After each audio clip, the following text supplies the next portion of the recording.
मित्रांनो, जर आई तुमची ताकद असेल तर चॅनेलला सबस्क्राईब करा. नमस्कार मित्रांनो, या चॅनेलवर तुमचं सर्वांचे स्वागत आहे.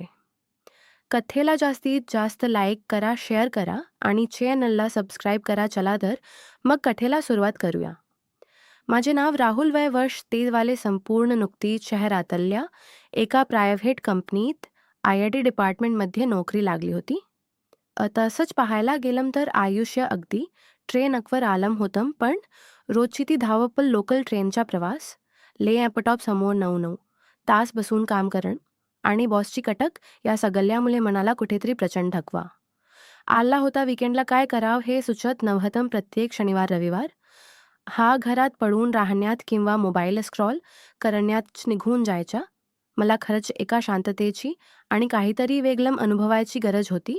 अशातच एक शनिवार उजळला. मी सकाळी उशिरा उठलो, चहाचा कप हातात घेतला आणि रीत घेऊन उभं राहिलो. मनात विचार सुरू होते की आजचा दिवस असाच वाया जाणार. तिथे क्यात मागून आईचा आवाज आला. राहुल, अरे जरा इकडे ये ना, एक विचारत होते मी. चहाचा घोट घेत हॉलमध्ये गेलो आणि विचारलं, जी हो आई, बोल ना, काय झालं.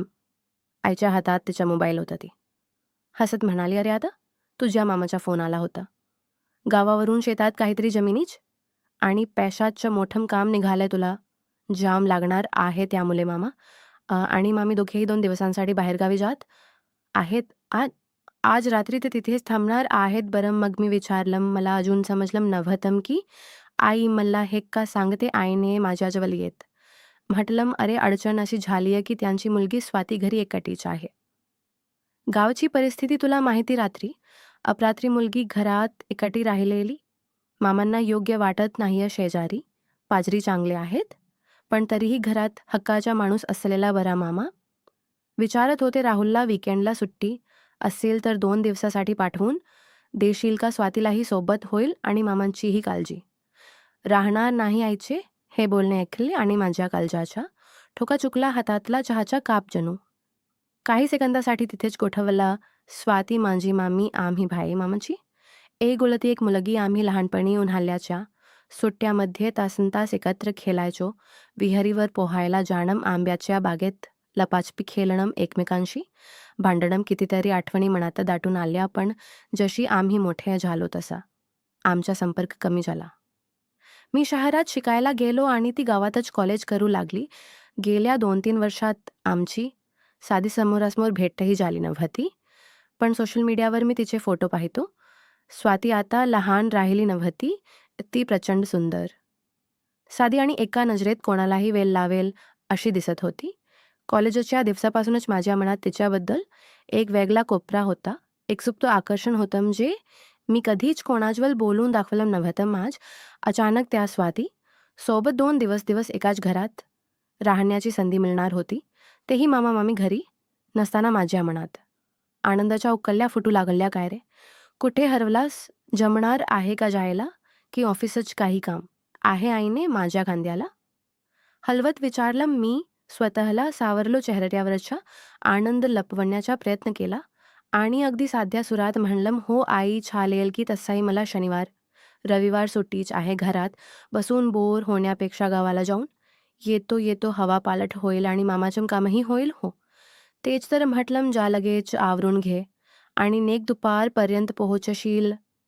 आई समाधानाने म्हणाली. मी लगेच माझ्या खोलीत गेलो, बेन काढली आणि 2 दिवसाचे कपडे भरू लागलो. कपडे निवडताना आज मी खूप विचार करत होतो. कोणती टी-शर्ट चांगली दिसे, कोणता परफ्यूम मारू. माझं मन एका वेगळ्याच उत्साहाने भरून गेलं होतं. बेअंग पॅनक करून मी घराबाहेर पडलो. एसटी बसचा तो 3 तासाचा प्रवास माझ्यासाठी एखाद्या योगासारखा वाटत होता. खिडकी बाहेर झाडे मागे पडत होती. थंड वारा चेहऱ्यावर येत होता, पण माझं लक्ष कशातच नव्हतं. माझ्या डोळ्यासमोर फक्त स्वातीचा चेहरा येत होता. ती आता कशी दिसत असेल? ती माझ्याशी नीट बोलेल का? हिला मी आवडेल का? की ती मला अजूनही लहानपणाचा तो लबाड राहुल समजेल? माझ्या मनात एकच वेळी अनेक प्रश्न आणि एक अनामी हुरहुर चालली होती. दुपारच्या 12:30च्या सुमारास बस गावाला पोहोचली. मी बसमधून उतरलो आणि मामांच्या घराच्या दिशेने चालत निघालो. गावाकडची ती माती, तो ओळखीचा सुगंध आणि शांतता मनाला सुखावून जात होती. चालता चालता शेवटी मी मामाच्या त्या विस्तीर्ण कौलारू घरासमोर उभा राहिलो. घराभोवती अंगण होतं, त्यात पराजकताच झाड होतं. सगळीकडे शांतता पसरली होती. मामा आणि मामी सकाळीच निघून गेले होते याची मला खात्री होती. माझं हृदय आता खूप जोरात धडू लागलं होतं. मी पायरे चढून वर गेलो आणि लाकडी दरवाजावर हलके 2 टोले मारले. काही सेकंद शांततेत गेले. आतून पैंजणाचा छनछन असा आवाज आला. माझ्या हृदयाची धडधड आणखी वाढली आणि कडी उघडण्याचा आवाज झाला. दरवाजा हळूच उघडला गेला. समोर स्वाती उभी होती. तिला पाहताच माझे शब्द जणू गल्ल्यात अडकले. पिवल्या रंगाचा साधा कुर्ता आणि पांढरे लेणीस घातलेली स्वाती अत्यंत ती देखणी दिसत होती. तिचे ओले मोकले घासा साफ करणे केस तिच्या पाठीवर आणि खांद्यावर रेंगाळत होते, ज्यातून आंघोळीच्या साबणाचा एक हलका सुगंधी वास येत होता. तिच्या कपालावरची छोटीशी टिकली आणि तिच्या डोळ्यांमधील निरागसता पाहून मी स्तब्ध झालो. ती खरोखरच खूप बदलली होती. आधीपेक्षा कितीतरी पटीने जास्त सुंदर झाली होती. तिने मला पाहिलं आणि तिच्या चेहऱ्यावर एक आश्चर्याचा आणि प्रचंड आनंदाचा भाव आला. तिच्या ओठावर एक उमललेलं हसू आलं, ज्यामुळे तिचे गाल हलकेच फुगले. अरे राहुल, तू बापरे, मला विश्वासच बसत नाही, स्वातीने आनंदाने जवळपास ओरडतच म्हटलं. होमीच आहे, ओळखलं नाही का?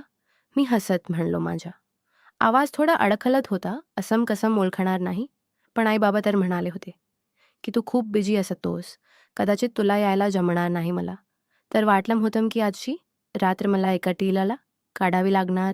खूप छान केलंस रे तू आलास, असं म्हणत तिने मला बाजूला होऊन आत येण्यासाठी जागा दिली. मी घरात पाऊस ठेवल. मामांच्या घरातली ती जुनी ओळखीची मांडणी तशीच होती, पण आज त्या घरात मामा मामी नव्हते. पुढचे 2 दिवस या घरात मी आणि फक्त स्वाती एकत्र असणार होतो. हा विचार मनात येताच माझ्या शरीरात एक वेगळी शेलशिली भरून आली. मी माझी बँक सोप्यावर ठेवली आणि मागे वळून तिच्याकडे पाहिलं. ती अजूनही माझ्याकडेच पाहत होती. तिच्या डोळ्यात एक वेगळी चमक होती, जी मला एका नव्या प्रवासाची जाणीव करून देत होती. मी सोफ्यावर बसलो तशी स्वाती धावतच आतल्या खोलीत गेली आणि काही वेळातच पाण्याच्या तांब्या घेऊन आली.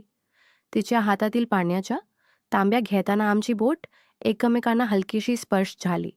तो स्पर्श इतका अनपेक्षित होता की माझ्या पाठीतून एक सुलासुलीत लहर निघून गेली. स्वातीनेही लगेच तिची नजर खाली वळवली. हात पाय धुवून घे, राहून प्रवासाने थकला असेल मी तोपर्यंत. जेवण वाढते, तुला भूक लागली असेल ना, तिने विचारलं. हो ग, सकाळपासून फक्त चाय पिलो होतो आणि तुझ्या हाताचे जेवण जेवायला मिळणार म्हटल्यावर मी वाटेत कुठे थांबलोच नाही. मी थोडं हसत म्हणालो. माझं हे बोलणं ऐकून ती आतल्या खोलीत जाता जाता मागे वळून हसली.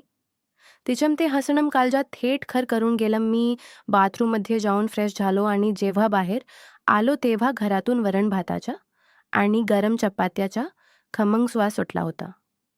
आम्ही दोघे किचनमध्ये पाटावर जेवायला बसलो. स्वातीने माझ्या ताटात छानपैकी वांग्याची भाजी, मऊ वरण भात आणि साजूक तूप वाढलं. कशी झाली भाजी? मी पहिल्यांदाच बाबाशिवाय एकटीने बनवली. तिने अगदी उत्सुकतेने माझ्या चेहऱ्याकडे पाहत विचारलं. मी एक घास तोंडात टाकला आणि म्हणालो, अहो प्रति स्वाती, खरंच सांगतोय, शहरातल्या मोठ्या हॉटेलमध्ये अशी चव मिळणार नाही. तू तर सुगरण झालीस ग. माझं कौतुक ऐकून तिचे गाल पुन्हा एकदा गुलाबी झाले. काहीतरीच काय राहुल, तू शहरात राहून खूप